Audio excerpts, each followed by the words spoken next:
We determine what projects were completed during the fiscal year, how much it cost, resetting the useful life. If a project was not done, essentially pushing it out to the next year or a future year determined by the board of directors. It's really not an in-depth study. It's just basically updating the figures and updating what was done and what was not done. So that's done every single year, but again, I would recommend that you do go through the process and do a level 2 reserve study every 2 to 3 years just to make sure you are keeping up with what the industry standards are in regards to useful lives and pricing. There's 3 basic questions that we answer when we're conducting a reserve study. I'd like to get the audience to participate a little bit in this section. So, which components belong to the association that should be in your reserve study? So I want to ask the audience, what do you have in your reserve study? You can just shout them out. Elevator modernization. Elevator modernization. Thank you. Sidewalks. Sidewalks. Roof replacement. Roof replacement. Heat with water heater. Water heater, heat pumps or boilers. Yeah. Parking lot. Parking lot, asphalt. Painting. Painting and spalling. Retrofit. Retrofitting of some sort, yes. Carports. Carports. Pipe replacement. Waste pipe replacing, that's a big issue right now, obviously. I'm sure everybody has read in the papers. It's very costly. A lot of the associations in Hawaii were built in the 60s and the 70s, and the waste pipes are basically coming to an end of their useful life. We have a lot of natural elements in Hawaii that deteriorate those items much quicker than you might anticipate or compared to the mainland. What else? Carry system upgrade. Carry system upgrade or your fob system, right? Sprinkler system. Sprinkler system might be an upcoming item that you have to put into your reserve study to make sure that's funded. So what about windows? Oftentimes, windows are not clearly defined in your documents. So obviously, one, we need to make sure that we're reviewing our governing documents to see what is actually considered a common element, and we need to make sure that's in there. But sometimes your documents are not clear on what belongs to the association, and windows is a common one, lanai railings is another common one. Engage your legal counsel to draft resolutions so you have a clear understanding if the owner is responsible for these items or if the association is responsible for these items. Once you have that clear roadmap or that delineation, you add it to your reserve study, or you inform owners that, look, this is your personal expense and you need to plan accordingly. So make sure that we're reviewing our governing documents in regarding to what belongs in the reserve study. Again, perform a walkthrough with your property manager, and sometimes if you choose to do so, engage a reserve company to come out and do a reserve study for you. Second question that we answer with a reserve study, when will the components need replacement? So how do we do this? We look at past experience. When was the last time the building was painted? How long did that paint schedule last? Did it last 8 years or 10 years? And that could vary just depending on the location of your building. So look at your past experience and what the useful life was. Obviously, there's publications out there. Google's a wonderful tool. You can Google useful life chart, and there's basically charts on the internet that you can find that have a designated useful life for the different components of your association. You can find some very reliable information published by the federal government, if you find that information to be reliable, that is.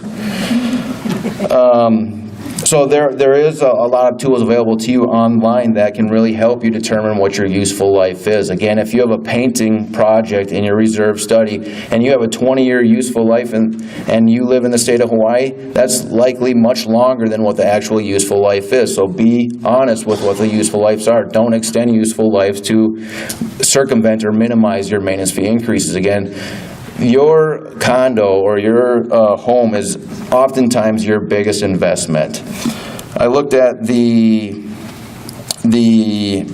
Honolulu Board of Realtors website, and for the month of March, the average condominium that was sold for $435,000. So oftentimes it is your biggest investment or one of your biggest investments. Make sure you're protecting your investment and improving your investment. So when you go to sell, you don't lose money. How else do you determine the useful life? Engage contractors, third-party consultants, look at your warranties, and compare with other buildings, other associations. If you engage a property manager, oftentimes they have a lot of resources available to them that they can compare with other associations. Tap into that knowledge. The third question, how much will it cost to repair or replace the component? That's the million-dollar question. How much is it going to cost? What do we look at? Again, past experience. We're going to want to add inflation, because obviously if we had a paint job done 10 years ago, it's not going to be the same cost due to inflationary increases. The spalling might be different, so we may have to engage a third-party consultant, an engineer, to really determine a cost. I always suggest, in the state of Hawaii, if you're using the cash flow method, you need to project 20 years for your reserve study. I always say, really pay attention to your next 3 to 5 years, though, because those are the expenses that are going to be hitting soon. If you have a painting and spalling or an elevator modernization that's going to be hitting in the next 3 to 5 years, make sure you have an accurate number in there. That will help minimize or reduce your chance of a loan or a special assessment to make sure that is funded. I always suggest to homeowners or to board of directors and to other property managers, add notes to your reserve study. This will be useful for future property managers and future board members. When you are doing bidding, ask the contractors to put the square footage, the products that they're using, the warranty information. Have all of that information, if possible, in your reserve study for future board knowledge. That will become very valuable, because it makes your third level update much easier. If you know you have 30,000 square feet of asphalt, you can simply call a vendor and say, look, I have 30,000 square feet of asphalt. How much is the going rate right now for a square foot of asphalt seal coat? And you can very easily update your reserve study if you have those notes in your reserve study. So when you're going out to bid, make sure you ask that the contractor be specific. Break it down per linear foot, per square foot. Ask them to be specific in their proposals.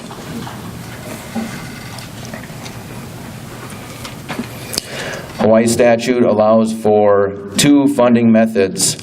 You have your cash flow and you have your percent funded. Most of the associations that I've been involved with or I've seen use cash flow method. Essentially with the cash flow method, you're pooling all your funds together and dispersing those when the component comes due or needs replacement. With percent funding is the second method. That is essentially you're designating each individual component and you're putting a certain dollar amount aside segregated to that specific component.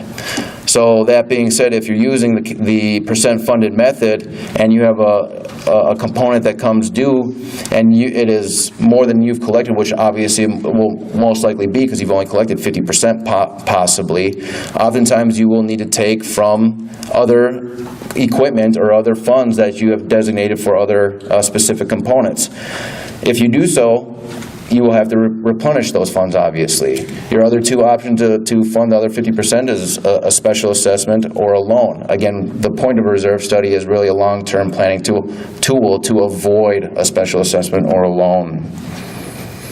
So why is a reserve study important? Again, I mentioned that the median price for a condo in the month of March was $435,000. That's a significant amount of money.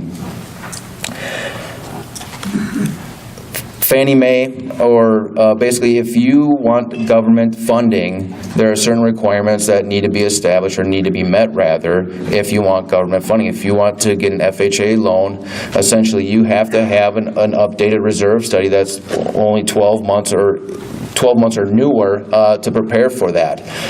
If you are not putting aside at least 10% of your revenues to the reserves fund, again, that is a requirement set by FHA in order to receive FHA funding. So make sure you have an understanding, or make sure that you are setting aside enough funds, sufficient enough to qualify for FHA funding. And obviously, lastly, a well-planned out reserve study will minimize the chance of special assessments, minimize the chance of loans, and also, most importantly, minimize the chance of litigation. Litigation is an ongoing issue that all associations face, and preparing a well-thought-out reserve study can minimize that chance of litigation. Thank you.